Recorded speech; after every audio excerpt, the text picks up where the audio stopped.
ವಿಷಯದ ಬಗ್ಗೆ ನಾನು ಚಿಕ್ಕ ಒಂದು ಸಂಕ್ಷಿಪ್ತವಾಗಿ ಒಂದು ಸಂಕ್ಷಿಪ್ತ ರೀತಿಯಲ್ಲಿ ಹೇಳಿಬಿಡ್ತೇನೆ. ಕಾರ್ಗಿಲ್ ಎಂಬುದು ಒಂದು ಚಿಕ್ಕ ಪಟ್ಟಣ ಆ ಟೈಮ್ನಲ್ಲಿ, ಈಗ ಅದೊಂದು ಜಿಲ್ಲೆಯಾಗಿ ಮಾರ್ಪಡಿದೆ. ಇದು ಸುರ ನದಿಯಲ್ಲಿ ನದಿ ತಟದಲ್ಲಿ ಸ್ಥಾಪನೆ ಆಗಿದೆ.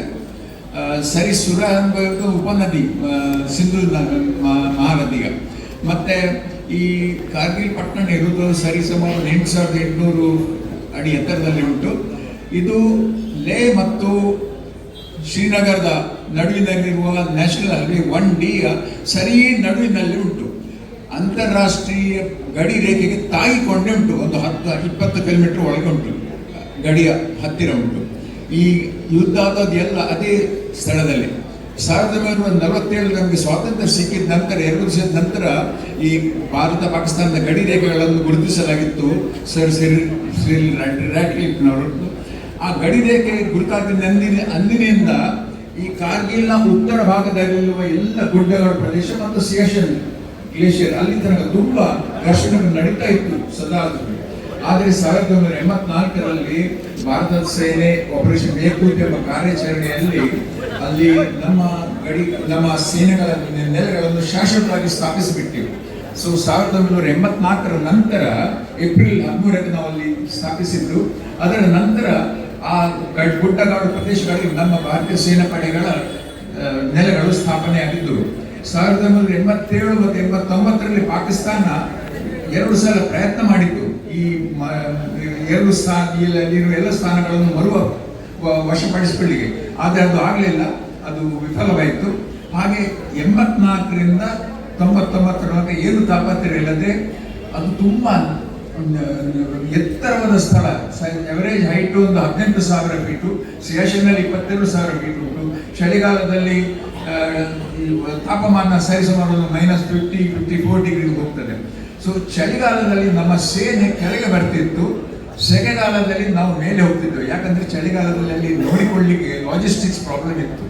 ಸೊ ಹಾಗೆ ಚಳಿಗಾಲದಲ್ಲಿ ಕೆಳಗೆ ಬರ್ತಿದ್ದೆವು, ಸೆಕೆಗಾಲದಲ್ಲಿ ಪುನಃ ಮೇಲೆ ಹೋಗ್ತಿದ್ದೆವು. ಇದರ ಒಂದು ಇದರ ಐಡಿಯಾ ಆಗಿನ ಪಾಕಿಸ್ತಾನದ ಸೇನಾಧಿಕಾರಿ ಜನರಲ್ ಪರ್ವೇಜ್ ಮುಷರಫ್ ಅವರಿಗೆ ಗೊತ್ತಿತ್ತು. ಯಾಕಂತ ಹೇಳಿದ್ರೆ 1984ರಲ್ಲಿ ನಾವು ಅಲ್ಲಿ ನಮ್ಮ ನೆಲೆಯನ್ನು ಸ್ಥಾಪಿಸಿದಾಗ ಇವರು ಮುಷರಫ್ ಅವರು ಒಂದು ಬ್ರಿಗೇಡಿಯರ್ ಆಗಿದ್ದರು, ಅದೇ ಏರಿಯಾದಲ್ಲಿ ಇದ್ರು. ಅವರಿಗೆ ಗೊತ್ತಿತ್ತು ನಾವು ಹೇಗೆ ಸ್ಥಾಪನೆ ಮಾಡಿದ್ದೇವೆ ಅಂತ. ಹಾಗೆ ಅದೇ ಲಾಜಿಕ್ ಅನ್ನು ಉಪಯೋಗಿಸಿಕೊಂಡು ಇಲ್ಲಿ ಅವರು ಒಂದು ಆಪರೇಷನ್ ಬದರ್ ಎಂಬ ಕಾರ್ಯಾಚರಣೆಯಲ್ಲಿ ನಾವು ಕೆಳಗಿಳಿದಿರುವಾಗ ನಮ್ಮ ನೆಲೆಗಳಿಗೆ ಬಂದು ಕುಳಿತು ಬಿಟ್ರು. ಈ ವಿಷಯ ಯಾರಿಗೂ ಗೊತ್ತಿಲ್ಲ. ನಮ್ಮ entire intelligence network, intelligence bureau, research and alliance, military intelligence ಯಾರಿಗೂ ಗೊತ್ತಿಲ್ಲ. ಅವರಲ್ಲಿ ಬಂದು ಕೂತಿದ್ದಾರೆ ಅಂತ.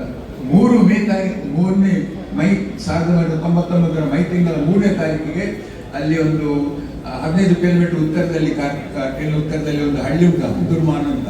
ಅಲ್ಲಿ ಒಬ್ಬ ತಾಶಿ ನಾಮ್ಗ್ಯಾಲ್ ಅಂತ ಒಬ್ಬ ಹಳ್ಳಿಗೆ ಇದ್ದ. ಅವನ್ನ ಯಾಕನ್ನು ಹುಡುಕಿಕೊಂಡು ಮುಂದೆ ಹೋಗುವಾಗ ಗುಡ್ಡದ ಕೊಡಿಯಲ್ಲಿ ಏನೋ ಚಲನವಲನ ಕಂಡಿತ್ತು, ಜನರು ಓಡಾಡೋದು ಕಂಡಿತ್ತು. ಅವನಿಗೆ ಗೊತ್ತಿತ್ತು ಭಾರತೀಯ ಸೇನೆ ಹೋಗಲಿಲ್ಲ, ಮೇಲೆ ಹೋಗಬೇಕು, ಆದರೆ ಇಷ್ಟು ಬೇಗ ಮೇಲೆ ಹೋಗಲಿಲ್ಲ ಅಂತ ಗೊತ್ತಿತ್ತು. ಹಾಗೆ ಬಂದವ ಇಲ್ಲಿ ಸೈನಿಕರಿಗೆ ಮಾಹಿತಿ ಕೊಟ್ಟ ಅಲ್ಲಿ ಯಾರೋ ಇದ್ದಾರೆ ಮೇಲೆ ಅಂತ. ಹಾಗೆ 5ನೇ ಮೇಗೆ ಭಾರತೀಯ ಸೇನೆ ಒಂದು ಚಿಕ್ಕ ಪೆಟ್ರೋಲ್ ಒಂದು ತುಕಡಿಯನ್ನು, ಕ್ಯಾಪ್ಟನ್ ಸೌರಭ್ ಕಾಲ್ಯ ಮತ್ತು 4 ಜನರ ತುಕಡಿಯನ್ನು ಇಂಟೆಲಿಜೆನ್ಸ್ ಗಾದರಿಂಗ್ಗೆ ಮಾಹಿತಿ ಬೇಹುಗಾರಿಕೆಗಾಗಿ ಮೇಲೆ ಕಳಿಸಿದ್ರು. ಅಲ್ಲಿ ಹೋಗಿ ನೋಡಿಕೊಂಡು ಬನ್ನಿ ಯಾರಿದ್ದಾರೆ, ಏನು ಅಂತ. ಹಾಗೆ ಹೋದ ಕ್ಯಾಪ್ಟನ್ ಸೌರಭ್ ಕಾಲ್ಯ ಮತ್ತು ಅವರ ತಂಡ ವಾಪಸ್ ಬರಲೇ ಇಲ್ಲ. ಪಾಕಿಸ್ತಾನಿಗಳು ಅವರನ್ನು ಹೊಂಚು ಹಾಕಿ ಅಂಬುಷ್ ಮಾಡಿ ಕ್ಯಾಪ್ಚರ್ ಮಾಡಿ ಅವರನ್ನು ಚಿತ್ರಹಿಂಸೆ ಎಲ್ಲ ಕೊಟ್ಟು ತುಂಬ ಕೈ ಕಾಲು ಮುರಿದು ಎಲ್ಲ ಸಿಗರೇಟ್ ಬಟ್ಟೆಲ್ಲ ಹಾಕಿ ಕಣ್ಣನ್ನು ಸ್ಕ್ರೂ ಡ್ರೈವರ್ ತೆಗೆದಿದ್ದಾರೆ. ಎಲ್ಲ ಚಿತ್ರಹಿಂಸೆ ಕೊಟ್ಟು ಕೊಂದುಬಿಟ್ಟು ಮತ್ತೆ ಸ್ವಲ್ಪ ಸಮಯದ ನಂತರ ಅವರ ದೇಹಗಳು ನಮಗೆ ಹಸ್ತಾಂತರಿಸಲಾಯಿತು. ಇದಾದ ನಂತರ 10 ಮೈಲಿಗೆ ಮಾಹಿತಿ ಸರಿ ಸಿಕ್ಕಿದ್ದು ಎಲ್ಲ ಅಲ್ಲಿ ಪಾಕಿಸ್ತಾನಿಗಳಿದ್ದಾರೆ ಅಂತ. ಭಾರತೀಯ ಸೇನೆ ತುಂಬ ಪ್ರಯತ್ನ ಪಟ್ಟಿದ್ದು ಅವರನ್ನು ಅಲ್ಲಿಂದ ಹೇಗಾದರೂ ತೆಗೆಯುವುದಂತ. ಅದು ತೆಗಲಿ ಭಾಳ ಕಷ್ಟ ಉಂಟು. ಅವರು ಗುಡ್ಡದ ಕೊಡಿಯಲ್ಲಿದ್ದರೆ ನಾವು ಕೆಳಗಿರ್ತೇವೆ, ಅಷ್ಟು ಸುಲಭ ಆಗುತ್ತದೆ. ಹಾಗೆ ವಾಯುಪಡೆಯನ್ನು ಉಪಯೋಗಿಸಬೇಕು ಅಂತಾಯಿತು. ಹಾಗೆ ಪ್ರಧಾನಮಂತ್ರಿಯವರ ಅನುಮತಿಗಾಗಿ ಮನವರಿಕೆ ಮಾಡಲಾಯಿತು. 25 ಮೇಗೆ ಪ್ರಧಾನಿ ಅವರು ಅವರ CCS ಕ್ಯಾಬಿನೆಟ್ ಕಮಿಟಿ ಒಂದು ಸೆಕ್ಯೂರಿಟಿ ಮೀಟಿಂಗ್ ಮಾಡಿದ್ರು. ಅದರಲ್ಲಿ ಅವರು ಅನುಮತಿ ಕೊಟ್ಟರು ಭಾರತದ ವಾಯುಪಡೆಗಳನ್ನು ಉಪಯೋಗಿಸಬಹುದು ಅಂತ. ಸೊ 26 ಜನವರಿಗೆ ಮೊದಲ ವಾಯುಸೇನೆ ದಾಳಿ ನಡೆಯುತ್ತದೆ. ವಿಪರ್ಯಾಸ ಏನಂತ ಹೇಳಿದ್ರೆ 2 ಫೈಟರ್ ಜೆಟ್ಗಳ ನಾಶ ಆಯಿತು. ಒಂದು MiG-27, ಅದು ಅದರ ಮೆಕ್ಯಾನಿಕಲ್ ಎಂಜಿನ್ ಫೇಲ್ ಆದ ಕಾರಣ ಬಿದ್ದೋಯಿತು. ಅದರಲ್ಲಿ ಪೈಲಟ್ ನಚಿಕೇತ ಅಂತಿದ್ರು, ಫ್ಲೈಟ್ ನಚಿಕೇತ, ಅವರು ಗಾಡಿಗಳಲ್ಲಿ ಹಾದಿ ತೇಲಿ ಕೆಳಗೆ ಬಿದ್ದ ನಮ್ಮ ಸ್ಥಾನದಲ್ಲಿ ಅದರದ್ದು ಪಾಕಿಸ್ತಾನಿಗಳಿದ್ದರು, ಅವರು ಸೆರೆ ಹಿಡಿದರು. ಮತ್ತೆ ಇನ್ನೊಬ್ಬರನ್ನು ಅಲ್ಲಿ ಮಿಸೈಲ್ ಸ್ಟಿಂಗರ್ ಮಿಸೈಲ್ ಹೊಡೆದುಡಿಸಾಯಿತು. ಇದಾದ ನಂತರ 28ಕ್ಕೆ ಇನ್ನೊಂದು ಹೆಲಿಕಾಪ್ಟರ್ ಕೆಳಗಿಳಿಸಲಾಯಿತು. ಅದರಲ್ಲಿ ಫ್ಲೈಟ್ ಲೆಫ್ಟಿನೆಂಟ್ ಮುಹಿಲ್ಲನ್ ಅಂತ ಇದ್ರು, ಮತ್ತೊಂದು 5 ಜನ ಕ್ರೂ ಇದ್ರು, ಕೆಲಸದವರು, ಸಿಬ್ಬಂದಿಗಳು, ಎಲ್ಲರೂ ಹತರಾದರು. ಇದಾದ ನಂತರ ಭಾರತೀಯ ಸೇನೆ ಕಾರ್ಯಾಚರಣೆ ಮುಂದಿಟ್ಟು 1 ಜೂನ್ಗೆ ನ್ಯಾಷನಲ್ ಹೈವೇ 1 ಎಂಡಿಗೆ ಬಾಂಬ್ ಹಾಕಿದ್ರು ಪಾಕಿಸ್ತಾನಿಗಳು, ಆರ್ಟಿಲರಿ ಫೈರ್ನಿಂದ ಮೇಲಿನಿಂದ. ಇದರ ನಂತರ ಸೈನಿಕರ ಕಾರ್ಯಾಚರಣೆ ನಾನು ಆ ಬಗ್ಗೆ ಹೆಚ್ಚು ವಿಶ್ಲೇಷಣೆ ಮಾಡುವುದಿಲ್ಲ. ಬೇರೆ ಹಂತವಾಗಿ ಕಾರ್ಗಿಲ್ನಲ್ಲಿ ಹಂತವಾಗಿ ಜಯಗಳನ್ನು ಸಾಧಿಸುತ್ತಾ ಬೇರೆ ಚೆಕ್ ಪೋಸ್ಟ್ಗಳು, ಗುಡ್ಡಗಾಡುಗಳ ಪಾಯಿಂಟ್ಗಳು, ಹಿಲ್ ತುದಿಯಲ್ಲಿರುವ ಪೋಸ್ಟ್ಗಳು, ಅವುಗಳನ್ನೆಲ್ಲ ವಶಪಡಿಸಿಕೊಂಡು ಹಂತವಾಗಿ ಸೇನೆ ಪಾಕಿಸ್ತಾನಿಗಳನ್ನು ಹೊರದೂಡಿತು. ಇಷ್ಟೇ ಒಂದು ಹೇಳ್ತೇನೆ, 4 ಜುಲೈಗೆ ಒಂದು ಭೀಕರ ಕಾಳಗ ನಡೆಯಿತು. ಅದರಲ್ಲಿ 11 ಗಂಟೆ ಇದ್ದ ನಂತರ ಕ್ಯಾಪ್ಟನ್ ವಿಕ್ರಮ್ ಬಾತ್ರಾ ಅಂತ ಅವರ ತಂಡ ಅಲ್ಲಿ ಅದನ್ನು ವಶಪಡಿಸಿಕೊಂಡಿತ್ತು. Tiger hill ವಶಪಡಿಸಿಕೊಂಡ್ರು. ಆದರೆ ಅದರಲ್ಲಿ ಅವರು ಹತರಾದರು. ಅವರಿಗೆ ಪರಂಪರೆ ಚಕ್ರ ಪ್ರದಾನ ಮಾಡಲಾಗಿದೆ. ಮತ್ತೆ ಇದಾದ ನಂತರ 5ನೇ ಜುಲೈಗೆ ಅಮೆರಿಕದ ರಾಜಧಾನಿ ವಾಷಿಂಗ್ಟನ್ನಲ್ಲಿ ಪಾಕಿಸ್ತಾನದ ಪ್ರಧಾನಿ ನವಾಜ್ ಶರೀಫ್ನವರು ಅಲ್ಲಿ ಹೋಗಿ ಅಲ್ಲಿಯ ಅಮೆರಿಕದ ಅಧ್ಯಕ್ಷ ಬಿಲ್ ಕ್ಲಿಂಟನ್ನೊಟ್ಟಿಗೆ ಜಂಟಿ ಹೇಳಿದರು, ಭಾರತದ ಸ್ಥಳದಲ್ಲಿರುವ ಎಲ್ಲ ಪಾಕಿಸ್ತಾನ ಸೇನೆಗಳು ವಾಪಸ್ ಬರ್ತೇವೆ, ನಾವು ಪಾಕಿಸ್ತಾನಿ ಸೇನೆಗಳನ್ನು ವಾಪಸ್ ವಿಡ್ರಾ ಮಾಡ್ತೇವೆ, ಹಿಂದೆ ತೆಗೆದುಕೊಳ್ತೇವೆ ಅಂತ ಅಲ್ಲಿ ಅನೌನ್ಸ್ ಮಾಡಿದರು ವಾಷಿಂಗ್ಟನ್ನಲ್ಲಿ.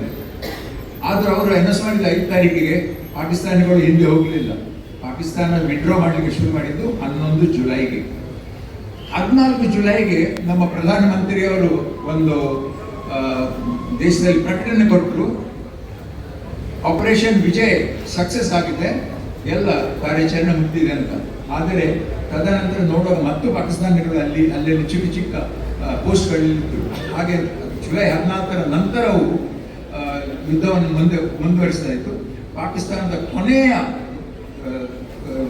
ಚೆಕ್ ಪೋಸ್ಟ್ ಅನ್ನು ಜುಲೈ 26ರಂದು ಹೊಡೆದುಡಿಸಲಾಯಿತು. ಹಾಗೆ 26 ಜುಲೈ ಕಾರ್ಗಿಲ್ ವಿಜಯ ದಿವಸವಾಗಿ ನಾವು ಆಚರಿಸ್ತಾ ಬಂದಿದ್ದೇವೆ. ಇದು ಕೊನೆಯ ದಿನ ಕಾರ್ಗಿಲ್ ವಿಜಯ. ಕಾರ್ಗಿಲ್ ಯುದ್ಧದ ಸಮಯದಲ್ಲಿ ಭಾರತೀಯ ನೌಕಾಪಡೆಯವರು ಆಪರೇಷನ್ ತಲ್ವಾರ್ ಎಂಬ ಆಚರಣೆಯಲ್ಲಿ ಪಾಕಿಸ್ತಾನದ ಬಂದರು ಕರಾಚಿಯನ್ನು ನಿರ್ಬಂಧ ಮಾಡಿದ್ರು, ಬ್ಲಾಕೇಡ್ ಮಾಡಿದ್ರು. ಅರಬ್ಬಿ ಸಮುದ್ರವನ್ನು ಯಾವ ಯುದ್ಧದ ಸಾಮಗ್ರಿಗಳು, ಏನು ಸಹಾಯದ ವಸ್ತುಗಳು ಪಾಕಿಸ್ತಾನಕ್ಕೆ ಸಿಕ್ಕದಾಗೆ ಮಾಡಿದ್ರು. ಏರ್ಫೋರ್ಸ್ನವರದ್ದು ಆಪರೇಷನ್ ಸಫೇದ್ ಸಾಗರ್ 500 ಗೊಂದಲದ ವಿಪರ್ಯಾಸ ಅಂತ ಹೇಳ್ಬೋದು. ಒಂದೇ ಲೈನಲ್ಲಿ ಹೇಳಿಬಿಡ್ತೇನೆ. 1999 ಫೆಬ್ರವರಿಯಲ್ಲಿ ನಮ್ಮ ದೇಶದ ಆಗಿನ ಪ್ರಧಾನಿ ವಾಜಪೇಯಿ ಅವರು ಒಂದು ನಿಯೋಗವನ್ನು ಬಸ್ಸಿನಲ್ಲಿ ಪಾಕಿಸ್ತಾನಕ್ಕೆ ಹೋಗಿ ಲಾಹೋರಿಗೆ ಹೋಗಿ ಅಲ್ಲಿಯ ಪ್ರಧಾನಿ ನವಾಜ್ ಶರೀಫ್ನೊಟ್ಟಿಗೆ ಮಾತುಕತೆ ಮಾಡಿ ಒಂದು ದೊಡ್ಡ ನಿರ್ಣಯ ತಗೊಂಡ್ರು. ಅದೇನಂದರೆ, ನಾವು 2 ಅಣ್ವಸ್ತ್ರ ದೇಶಗಳು, ನಮ್ಮಲ್ಲಿ ಏನಾದರೂ ಭಿನ್ನಾಭಿಪ್ರಾಯಗಳಿದ್ರೆ ನಾವು ಯುದ್ಧ ಮಾಡಿ ಪರಿಹಾರ ಮಾಡುವುದಲ್ಲ, ಅದಕ್ಕೆ ಬೇರೆ ರೀತಿಯಲ್ಲಿ ಮಾತುಕತೆ ಮಾಡಿ ಪರಿಹಾರ ಮಾಡಬೇಕು ಎಂಬ ದೊಡ್ಡ ನಿರ್ಣಯವನ್ನು ತಗೊಂಡ್ರು. ಇದು ಫೆಬ್ರವರಿ 1999. ಅದುವೇ ವರ್ಷ 3 ತಿಂಗಳು ಕಳೆದ ನಂತರ ಏಪ್ರಿಲ್ನಲ್ಲಿ ಅವರ ಸೇನಾಧಿಕಾರಿ ಪರ್ವೇಜ್ ಮುಷರ್ರಫ್ನವರು ಭಾರತದ ಒಳಗೆ ನುಗ್ಗಿ ಕಾರ್ಗಿಲ್ನಲ್ಲಿ ತಾಪತ್ರ ಮಾಡಿದ್ದಾರೆ. ಅಲ್ಲಿಗೆ ಮುಗಿಲಿಲ್ಲ, ಮುಂದೆ ಹೋಗಿ ಅದುವೇ ವರ್ಷ ನವೆಂಬರ್ನಲ್ಲಿ ಅಲ್ಲಿ ಪಾಕಿಸ್ತಾನದಲ್ಲಿ ನವಾಜ್ ಶರೀಫ್ನವರು ಈ ಪರ್ವೇಜ್ ಮುಷರ್ರಫ್ನವರು ಬದಚ್ಯುತಿ ಮಾಡಿದ್ರು, ಡಿಸ್ಮಿಸ್ ಮಾಡಿದ್ರು. ಅದಕ್ಕೆ ಉಲ್ಟವಾಗಿ ಅವರು ಕ್ಷಿಪ್ರ ಕ್ರಾಂತಿ ಮಾಡಿ ಪ್ರಧಾನಿಯವರನ್ನೇ ಡಿಸ್ಮಿಸ್ ಮಾಡಿಬಿಟ್ರು. ಅಲ್ಲಿ ಮಿಲಿಟರಿ ಕೂ ಆಯಿತು ನವೆಂಬರ್ನಲ್ಲಿ. ಆ್ಯಂಡ್ ಅದರಲ್ಲಿ ಅವ್ರನ್ನ ಪದಚ್ಯುತಿ ಮಾಡಿ ಅರೆಸ್ಟ್ ಮಾಡಿ ಮತ್ತೆ ಸೌದಿ ಅರೇಬಿಯಾದ ಮಧ್ಯಸ್ಥಿಕೆಯಲ್ಲಿ ಅವ್ರನ್ನ ಅಲ್ಲಿ ಕಳಿಸ್ಕೊಡ್ಲಾಯಿತು. ಸೊ ನೋಡಿ, ಒಂದೇ ವರ್ಷದಲ್ಲಿ 3 ಕಾರ್ಯಕ್ರಮ.